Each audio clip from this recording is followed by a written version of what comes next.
नमस्कार। जैसा कि मैंने आपको पहले ही बताया था कि अगर क्रूड ऑयल $100 के ऊपर रहा, वैसे भी $90 के ऊपर भी रहता तो भी गवर्नमेंट कुछ बड़ा स्टेप ले सकती थी। तो सेम वही पेट्रोल डीजल में 3-3 रुपये हाइक किया है, बट इससे कोई फ़र्क नहीं पड़ेगा क्योंकि अभी और ज़्यादा हाइक हो सकता है, क्योंकि 3-3 रुपये में कुछ भी मिलने वाला नहीं है गवर्नमेंट को। ऑयल कंपनीज अभी भी बोल रही हैं कि वो काफ़ी ज़्यादा लॉस में रहेंगी, लेकिन फिर भी एक ये छोटा सा स्टेप लिया हो सकता है नेक्स्ट मंथ वापस से 3 रुपये करके बढ़ाया जाए। ऐसे करके 15 से 20 रुपये बढ़ सकता है पेट्रोल डीजल के रेट। लेकिन इससे मार्केट में क्या इम्पैक्ट है, हम पर क्या इम्पैक्ट पड़ेगा? देखिए, सबसे बड़ा इम्पैक्ट जो पड़ेगा वो पड़ेगा इन्फ्लेशन, महंगाई।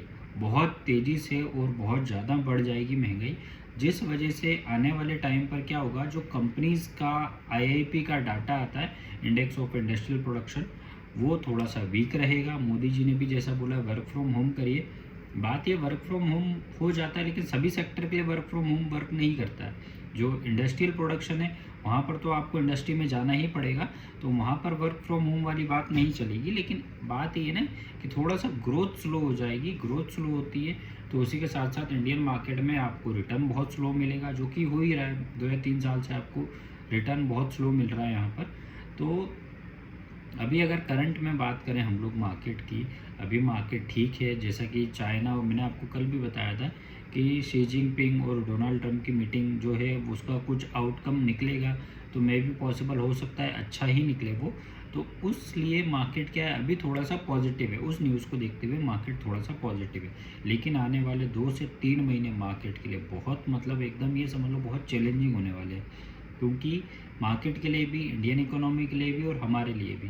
क्योंकि यहाँ पर क्या देख रहे हैं हम लोग मार्केट में कि आने वाले 2 से 3 महीने में जैसे जैसे क्रूड ऑयल और ये स्टेट ऑफ हॉर्मोन्स का प्रॉब्लम चलता रहेगा, क्रूड ऑयल है नहीं, ईंधन का प्रॉब्लम बना रहेगा, तो उस लिए क्या रहेगा, इंडियन मार्केट में 2 से 3 महीने में एक बहुत बड़ा फॉल हम लोग एक्सपेक्ट कर रहे हैं, जो कि 18 से 20 हज़ार तक निफ्टी को ले जा सकता है, अगर सब कुछ जैसा रिपोर्ट्स में आ रहा है, जैसा कि जेपी मॉर्गन या बाकी सब जगह शो कर रहे हैं कि आने वाले टाइम पर थोड़ा सा मार्केट ख़राब रह सकता है। गवर्नमेंट प्रोएक्टिव होकर बहुत अच्छे डिसीजंस ले रही है, पेट्रोल डीजल बचाएं, ईंधन बचाएं, वो सब ठीक है, लेकिन उससे इतना इकोनॉमिकली फ़र्क नहीं पड़ेगा। क्योंकि क्या होता है, हमारे यहाँ पर डिसीजंस तो ले लेते हैं लेकिन उनको इम्प्लीमेंट ठीक से नहीं कर पाते। इस वजह से क्या होने वाला है, आने वाले टाइम पर अगर ये सारी चीज़ें ठीक से इम्प्लीमेंट नहीं हुई तो एक बड़ा क्राइसिस देख सकते हैं। 18 से 20 हज़ार तक हम निफ्टी को जाता हुआ देख सकते हैं। तो वहाँ पर काफ़ी सारे आपके पास मौका रहेगा, काफ़ी सारे शेयर वहाँ पर नीचे आ जाएंगे। तो अभी क्या करें, आप खूब मेहनत करें, पैसा कमाएं, थोड़ा सा कैपिटल इकट्ठा करें। जैसे ही मार्केट एक रेंज के नीचे आता है, ठीक है, वहाँ से मैं आपको पहले ही बता दूंगा, सजेशन दे दूंगा कि वहाँ से कुछ पर्टिकुलर अच्छे स्टॉक्स जिनके रिजल्ट्स अच्छे हैं, जिनका इन फ्यूचर ग्रोथ बहुत अच्छा है, जिनका आगे हमें बहुत अच्छा रिटर्न मिल सकता है, उनमें हम लोग इन्वेस्ट करेंगे तो हमारा पैसा काफ़ी जल्दी और काफ़ी तेज़ी से बढ़ सकता है वहाँ पर। ये सिर्फ एक एडवाइस है, ठीक है, आगे डिसीजन आपको लेना है, आपका पैसा है। लेकिन मैं यहाँ से सिर्फ एक मेरा एक्सपीरियंस और एक नॉलेज शेयर कर रहा हूँ यहाँ से। बाकी आप खुद समझदार हैं, आपको आपका पैसा कैसे इन्वेस्ट करना है वो आप देख लीजिएगा। बाकी यहाँ से मैं सिर्फ आपको एक बता रहा हूँ कि एक पर्सनल फाइनेंस के रिगार्डिंग आप पैसा कहाँ कहाँ पर लगा सकते हैं और कैसे कैसे लगा सकते हैं। क्योंकि आने वाले टाइम पर देखिए क्या है, पैसा लगा, आज के टाइम पे कैसा पैसा कमाना उतनी बड़ी बात नहीं है, आप पैसा कमा लेंगे, लेकिन पैसे को बचाना और पैसे को तेज़ी से बढ़ाना ये बहुत बड़ा चैलेंज है हमारे लिए।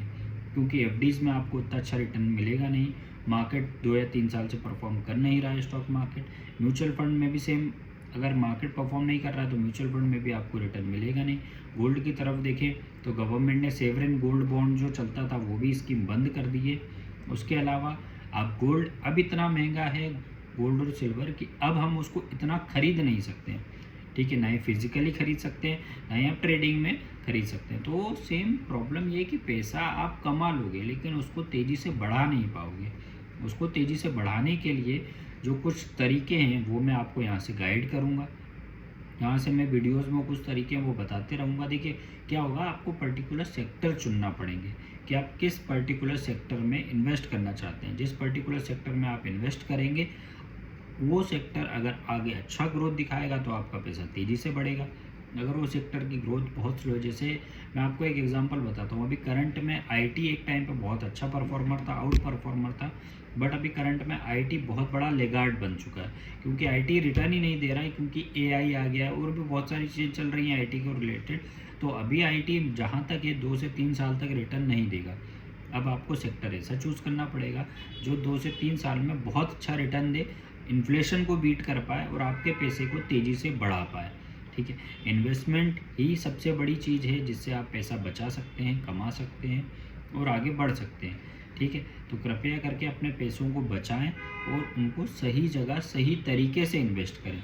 इन्वेस्ट करना ज़रूरी नहीं, सही तरीके से इन्वेस्ट करना ज़रूरी है। कहाँ पर कब इन्वेस्ट करना है और कहाँ पर कब आपको प्रॉफिट बुक करके पोजीशन को एग्जिट भी करते आना चाहिए। ठीक है, तो अधिक जानकारी के लिए आप मेरे चैनल को लाइक फॉलो सब्सक्राइब करें। अगर आपको मेरे वीडियोस अच्छे लगते हैं तो प्लीज़ इन्हें लाइक करें, कमेंट करें। ठीक है, आप मुझे प्रोत्साहन देते रहें और मेरे चैनल को सब्सक्राइब करें। धन्यवाद।